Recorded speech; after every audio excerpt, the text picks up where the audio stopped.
Hey family, I wanted to talk to you about our story that I sent home called Clarence Works for Money. Let me share my screen and I'll show you a little bit of how we're going to use that story as well as some of the other pieces that go along with it. Hang on.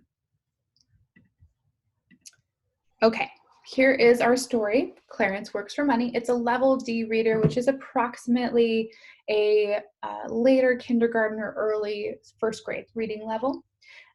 This is what we would typically use in our classroom. It's provided by our curriculum.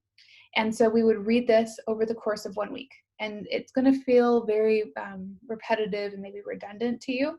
But for our students, having that kind of repetition and revisiting the same work over and over again is going to help us to create new bridges in our mind. We're going to be building those neural pathways. Great stuff. So with this story, on, let's say, a Monday, we would read through the story, maybe 2 times. And so maybe you break it up and you do one time read it in the morning, one time read it in the afternoon, and then you're putting it away. You're just reading it, right? Then the second day, so maybe a Tuesday, we would start to look for some words. So what we're going to do is we're going to pop on over to our spelling word list, and we're going to choose 2 words from the spelling word list, okay? Then, so like let's say we're going to look for the word also and the word get. So we would come back, and as we're reading our book, we're going to see if we can find the word also. We're going to read it one time just looking for the word also. And we may or may not find it, and that's okay. Then we're going to read it again, and we're going to try to find the word get. Look, I see get twice. So what you're going to do is highlight the word.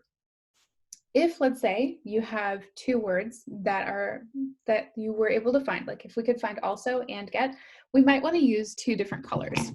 And it might be something where you want to like underline below the word, or if you had a large collection of different colored highlighters, you could highlight in different colors to help the student to recognize that there are different words that we're connecting with. Then the next day, you would choose 2 more words and do the same thing. So next day would be if and when. So you're going to go through and highlight with different colors or underline or circle, whatever it is. You can be very creative with this, but you want to keep it kind of consistent. And you're going to go through the whole story and look for if and when. Then the next day, you're going to go through and look for so and has and do the same process. So it's a very repetitive, very simple process of searching, listening, looking with our eyes for these words, and we're still getting more exposure to the story. So one of the other components that you can add in as you're reading is to find this worksheet, which is our questions, the comprehension questions. So you could take 2, just keep this one on the side as you're reading, as you're searching for the words, and then you as the parent or the adult working with the student could think about these questions and then ask them while you're doing the reading. So maybe on the first day that you're reading it, you don't even look at this. So like Monday, you wouldn't even look at this. But Tuesday, when you start looking for your first 2 words, maybe you think about trying to find the answer for the first 2 questions also. Then the next day, as you're looking for your next 2 words, you're going to look at the next 2 questions and kind of keep that going, right?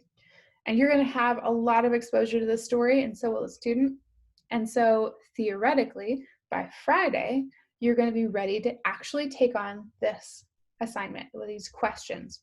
So that way, if you've practiced looking for the words, you've practiced reading the story together, and you're really steeped in the material, and you've practiced maybe answering some of the questions, then on Friday, you can take a reading of the book one more time, just the reading, and then answer these questions together.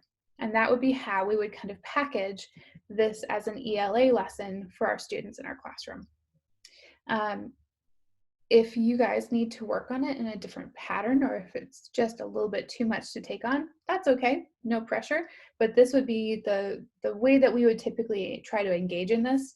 And so I didn't want you guys to just be walking out there going, wow, there's a book, I don't know what to do with it.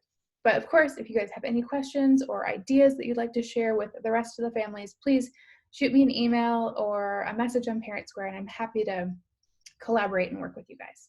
Okay, friends, Thanks so much for all your help. I really appreciate all the feedback that we've been getting and all of the collaboration that's happened so far. And I am so grateful to be working with such excellent, excellent families. At any rate, have a wonderful, wonderful day, and we'll talk to you again soon. Bye-bye.